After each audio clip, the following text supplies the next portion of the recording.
Prince Harry has been caught on camera by his wife, and Kevin Federline, the ex-husband of Britney Spears, has written a book. Let's talk about it. Welcome back to Sometimes and Forever. This is the show where we talk about romance with a healthy dose of reality. And we're going to start today's episode off with a question. I have a question for you. Have you ever been in a relationship that ended very badly, and your ex started to tell everyone who will listen his or her side of the story? If you have, take heart, you're not alone. What we're going to do in this segment of the show is that we're going to talk about just such a thing that has happened recently. And we're going to use the events surrounding the writing of the book, You Thought You Knew, by Kevin Federline. This is Britney Spears' ex-husband. We're going to look at such a situation, and then I'm going to share with you just a few things that you can do if you find yourself in such a situation where your ex keeps talking about you. I know that you know by now that Kevin Federline has written a book called You Thought You Knew. I have not read it, and I do not plan to read it, because I know his life isn't that interesting, and I know that most of what he has to say in this book is about Britney Spears. I do, however, have a couple of thoughts about the whole act of him writing this book. And as I said before, the lessons we can learn from such a situation. Now, you may recall that Federline was Britney's second husband, and he was also her former backup dancer. Up to that point in her career, marrying him was probably the juiciest thing that she did. She was married before, but it was an unremarkable marriage, at least in my opinion. But now, this marriage with Federline had scandal written all over it, and did the media sharpen their knives. If you go back just a few years, or maybe many years, to 2004, you will recall that this is when Britney Spears and Federline met. They got married just a few months after meeting, but their fairy tale, their story that was all over the media, had some baggage tied to it, because Federline was in a relationship with the actress Shar Jackson. She was actually pregnant with their second child when he started dating Britney. It's so juicy. So when the news of the new romance broke, the press went wild. Suddenly, Kevin wasn't just Britney's new love interest. He was a villain in the tabloid story. And this is a story that pretty much wrote itself. People started calling him the gold digger, and the couple's relationship became front page gossip almost daily. Kevin was mocked as a backup dancer trying to climb the social ladder through Britney. And yeah, he did try to climb the ladder. In a way, he did. He got the opportunity to record that rap album, the album that nobody wanted to hear. But still, he and Britney tried to make their relationship work. And you've got to honor that. They had 2 sons, really nice. But things started to unravel very quickly. Just 2 months after having their second child, Britney filed for divorce, citing irreconcilable differences. I can't imagine how bad things were that she would file for divorce 2 months after having a baby. Anyway, the marriage lasted basically 2 years. It was just long enough for them to have the 2 children, 1 child per year. I don't know, but I think that this is probably one of the things that frightened Britney Spears away. If you have ever been pregnant, you will know that pregnancy is hard work. It is hard. It is life-changing. It is body-changing. And doing so in such quick succession, I know that's hard. It's hard. Clearly, there were other things in the marriage, because getting pregnant so quickly, back to back is not a reason to end a marriage. So obviously, there were other things in the marriage that Kevin couldn't deal with, and there were things that Britney couldn't deal with. In fact, Kevin says that he saw Britney doing drugs while she was breastfeeding. And I'm sure, that was like a really big turn off. So their marriage ended. It was around this time that Britney started to spiral in the public eye. You'll remember that she shaved her head.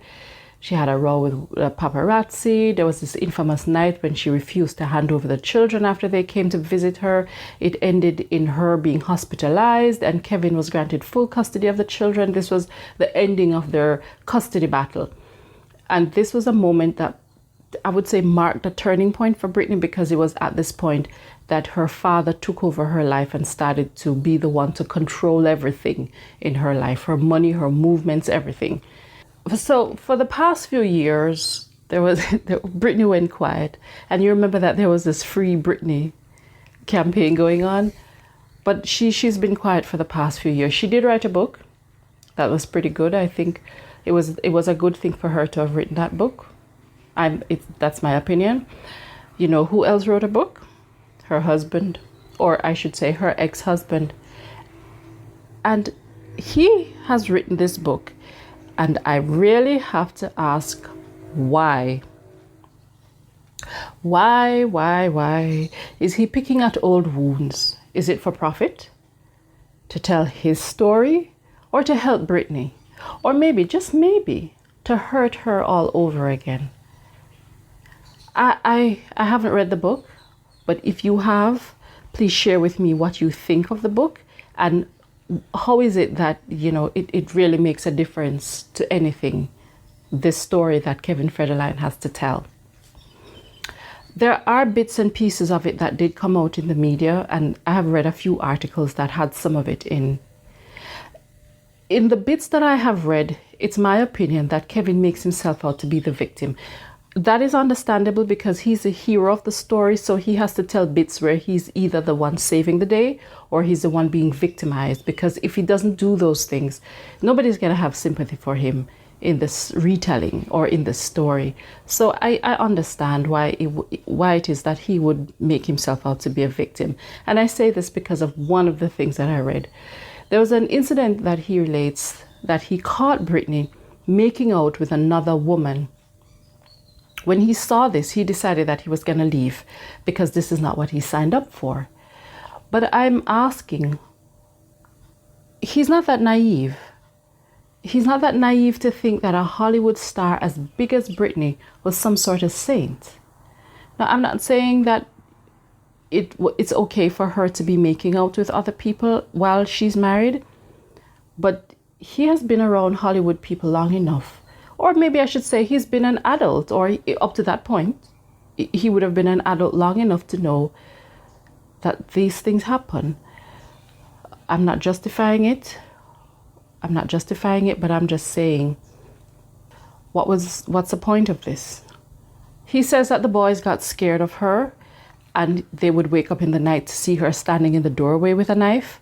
To me, again, if you have read this book, please correct me. But to me, this sounds like something that happened only once. It happened only once. Anyway, it did happen and frightened the children. And I have another question based on that. What sort of help did he give her? As a father of her children, her ex-husband, which I'm sure he's somebody who would have told her repeatedly at some point in their lives how much he loves her.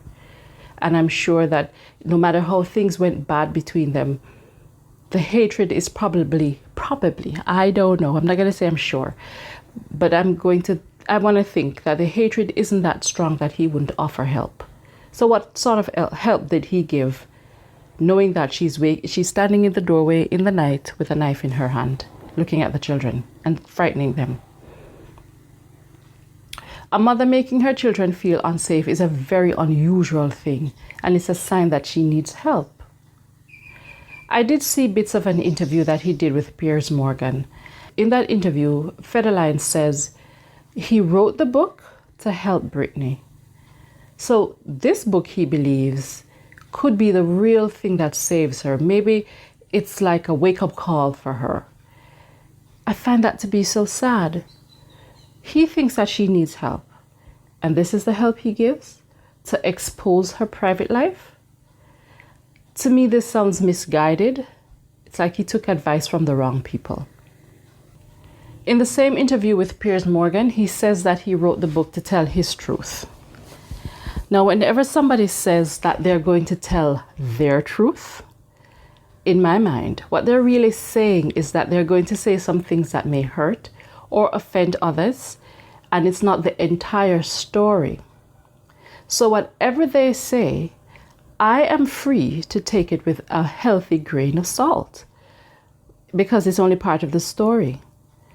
One of the problems I have with him doing this is that it's not just about him and Brittany anymore. The children are involved. And no matter how old the children are, these things are still going to hurt them. Now, I'm not knocking Kevin as a person or as a parent, because he was awarded full custody of the children, and that says something about his character, because if the courts deemed him fit and proper to raise the boys, that means that he proved himself to be a good parent. So good on him. Congratulations. I read though where he says he wants the truth out there. My question is why? I believe that the truth doesn't always belong out there. Kevin, you do not owe the world an explanation.